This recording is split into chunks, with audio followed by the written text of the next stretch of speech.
Guys, what's going on? This is RJ from Game News USA, back with the news. So what's been happening? I got 3 news stories for you today. The first one, we're going to talk about Ubisoft apologizing. The second one, we're going to talk about this gaming strike. And third, we're going to talk about YouTubers saying this is the worst gaming generation ever, and what my thoughts are on it. So guys, thank you for being here. Please remember to like, share, and subscribe. Much appreciated. So, right off the bat, let's talk about Ubisoft. They apologized to the Japanese community for their game basically being offensive to them. However, to me, no matter how long the apology is, no matter how dry the apology is, which I am not going to read here because it's just straight insincere BS, corporate BS, but Ubisoft isn't taking many actions to correct the problem. They're still going to release the game. It's a DEI nightmare.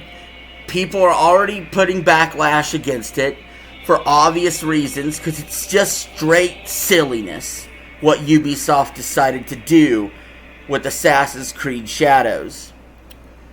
So, if they actually wanted to make big changes to the game, they would delay this another year or two and fix the effing problems.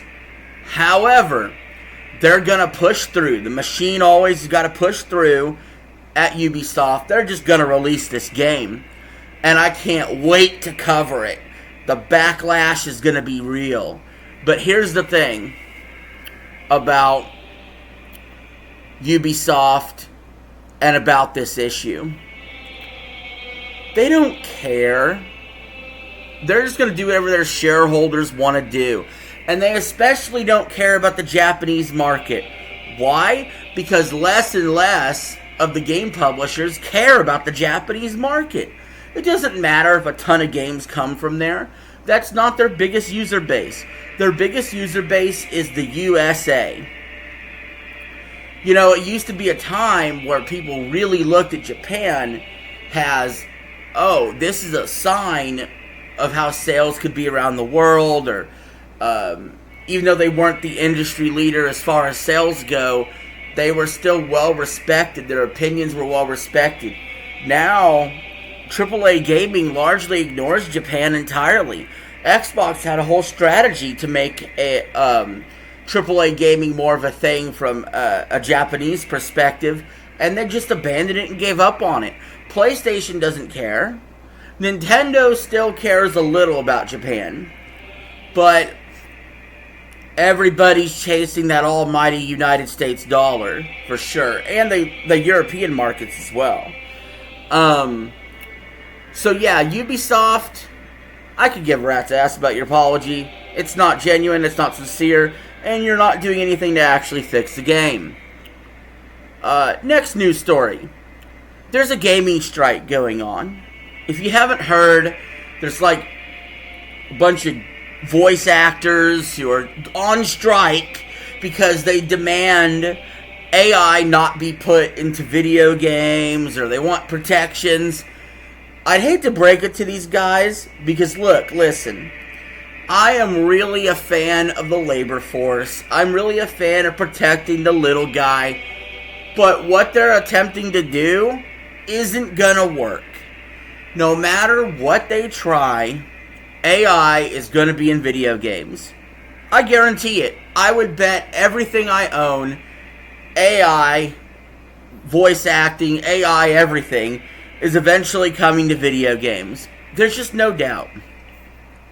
Because when it gets good enough, it's just cheaper to use the AI than to pay real people. And unless you have government laws come in and step in and prevent these kind of things, companies are always going to be looking for a way to make the quick buck. Now, I think overall AI could be extremely detrimental to society if it's putting a ton of people out of work.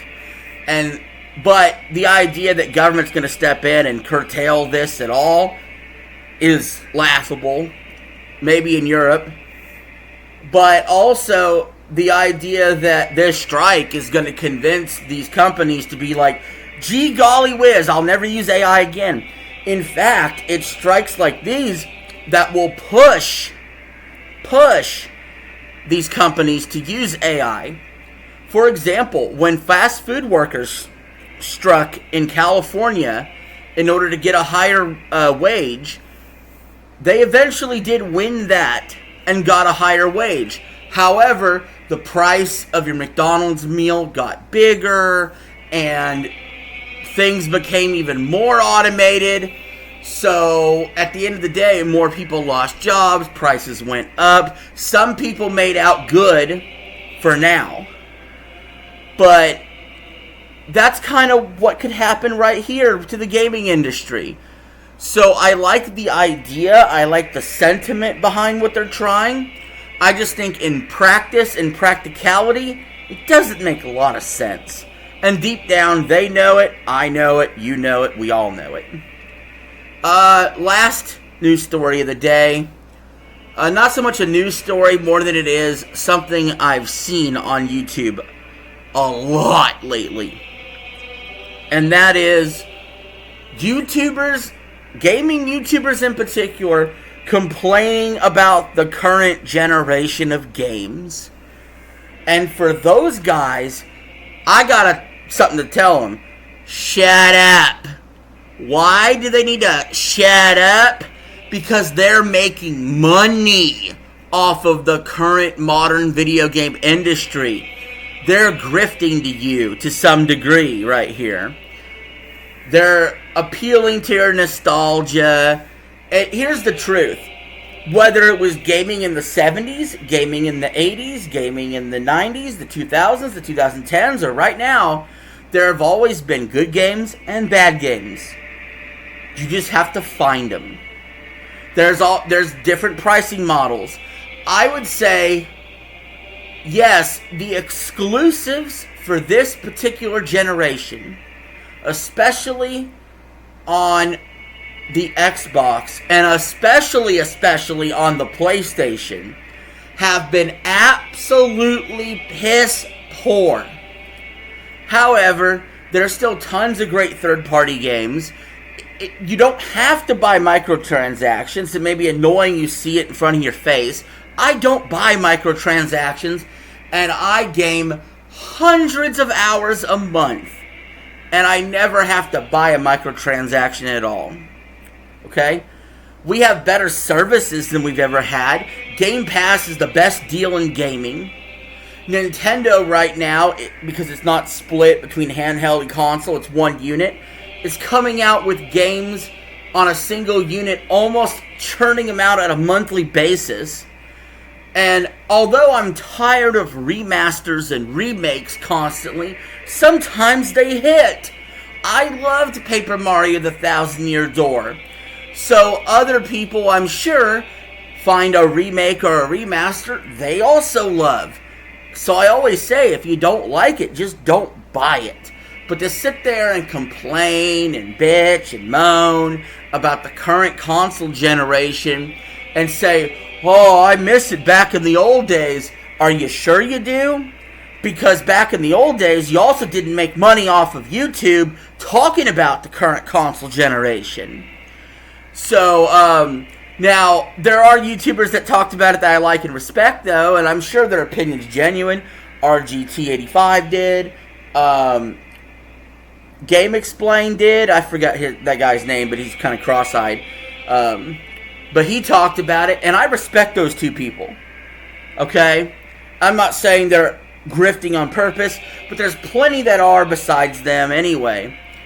But the point is, guys, you can find games you enjoy in this generation. And you know what? It's just like music. Okay? I don't like anything in the current music scene. And I don't listen to any music, basically, that's come out the last 5-6 years. And a ton of the stuff I listen to is still from the early mid-2000s, obviously. But I still have the option to always go back in the past, but also enjoy something new if it showed up. But if I'm in the past, I can't enjoy the new. So just keep that in perspective. But yeah, buying a PS5 this generation or an Xbox Series X did sound like a total waste, because you could play Game Pass on the cloud anyway, even on your old Xbox One. And when it comes to PS5, they have very, very, very few actual exclusives. So, yeah, I understand why people believe modern gaming there's an issue there. However, I mean, let's not ignore the success of the Nintendo Switch, which I think is the best Nintendo system, the best any system of all time, is currently happening right now. So I can't say it's a really bad time for gaming. There's aspects I don't like. But you can avoid those aspects as much as possible. Anyway, guys, I'm going to get out of here. Thank you for watching the video. Peace. Have a good one. I'm out. Leave your thoughts in the comments below.